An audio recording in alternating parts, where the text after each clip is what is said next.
two statements. I'm going to put into one question, and then I'll ask a question. But one part of it says, do you support the U.S. Constitution, Article 5, and do you support legislation calling for an Article 5 Convention of States? That's what Article 5 pertains for the U.S. Constitution.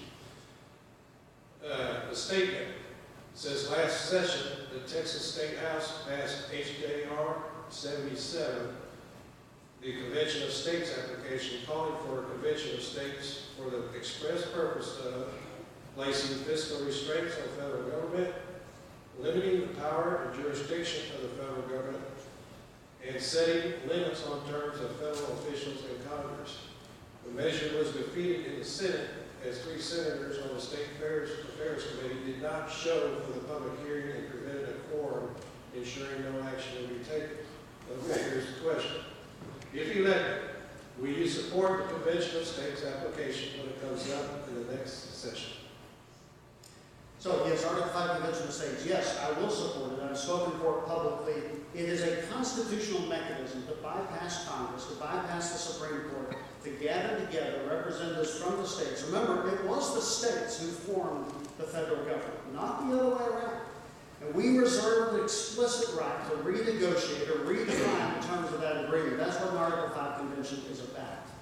It is gathering together the states, proposing amendments, and then those amendments go back to the states to be ratified. It's a careful two-step process, and it needs to be done. It is a provision in the Constitution to be done. Now, here's one of the challenges. We always talk about the federal government overreaching, and it is continually, whether it's the BLM land issue up on the Red River, whether it's what Obama did today with his continuation of an attempt grabbing guns. We always talk about the 10th Amendment, states' rights. When are we going to push back? People ask, when will we finally push back in the federal government? Here, friends, is the dirty little secret. We are addicted to federal money, and that includes right here in Texas. 35% of the Texas state budget is federal money. And the point is simple. As long as Texas is addicted to federal money, we will not push back. The politicians will bluster and bluff, but they won't push back. Now that has application to Longview. Longview also takes millions upon millions of dollars of federal money. The bus system here depends on $1.8 million of federal money every year. Over the lifespan of the bus system, millions upon millions of dollars of federal money. That sort of dependence on the federal government is exceedingly poor, not conservative, and we need to push back. The Article 5 Convention is an excellent approach. Thank you.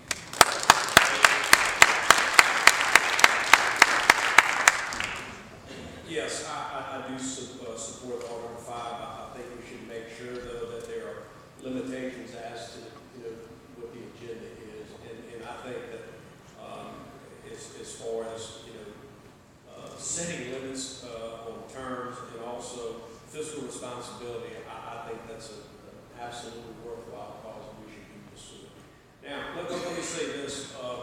One of the nice things about running for this office has been the fact that when I first moved here, I lived in Longview, then I moved, we built our first little house in White Oak, then we lived in Union Grove while we were in the middle of building our house as we added family in Longview. So what's been really nice to me is knocking on doors in Kilgore and in Union Grove and in Gilmer, and people say, "Oh, I remember you, really. My son used to work for your company."